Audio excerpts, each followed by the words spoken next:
We are continuing to look at the 27 elements of a highly effective private duty home care company, and we're still in the profitability pillar at the strategic level.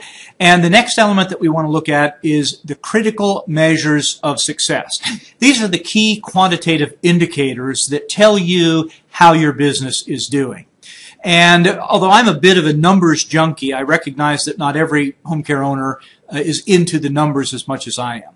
But the thing I've learned over the years is that if you can set up a simple process to track a handful of key indicators, then you'll know if your business is on track to achieve your goals and to get the outcomes that you want. Again, I'm going to call your attention to the workbook for the Academy for Private Duty Home Care, and you can download a copy of this at the website privatedutytoday.com.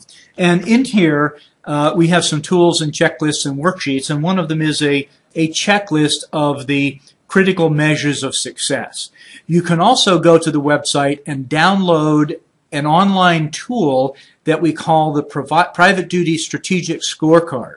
And this is a scorecard that has these critical measures down the left-hand column and then the months of the year across the top so that you can track performance in each one of these elements over the course of time. And so we look at the critical measures of success, and it starts with clients served. That's what I call the key critical indicator. And that drives everything else in your business, is the total number of clients that you serve. Then we're going to look at how we get to those clients served, and it starts with referrals or inquiries. And then we look at how many of those referrals or inquiries get converted to in-home assessments. And so the next element is how many in-home assessments are you doing? And then we look at how many of those in-home assessments get converted to admissions or start of care. And so we have referrals, assessments, admissions, and we look at the relationship there. That's what we call the conversion ratio. That is the percentage of referrals that turn into assessments and the percentage of assessments that turn into admissions. Then we're going to look at hours of service. Now, one of the interesting phenomena that I see in this industry is that many owners talk to each other about the size of their business by talking about hours per week. And that's fine. You can certainly look at hours per week or hours per month as an indicator of size, and that's important. But we want to look at clients served because then we look at another ratio, which is the average hours per client. And we want to see that number going up. Then we look at some other indicators under critical measures of success. Caregiver retention, I think, is a particularly important indicator. And then we look at revenue, total revenue.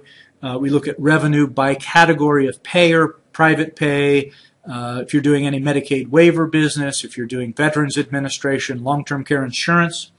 And then we look at gross margin percentages. Now, we have a whole other element on gross margins, and we're going to go in depth there, but I think it's really important that you know what your gross margin is. And then finally, your profitability. And so these are the critical measures of success, and I believe you should be tracking those every month and using that tracking tool as a way to communicate with your team members about how the business is doing. We'll go more in depth under critical measures of success and all the elements of the profitability pillar in future videos.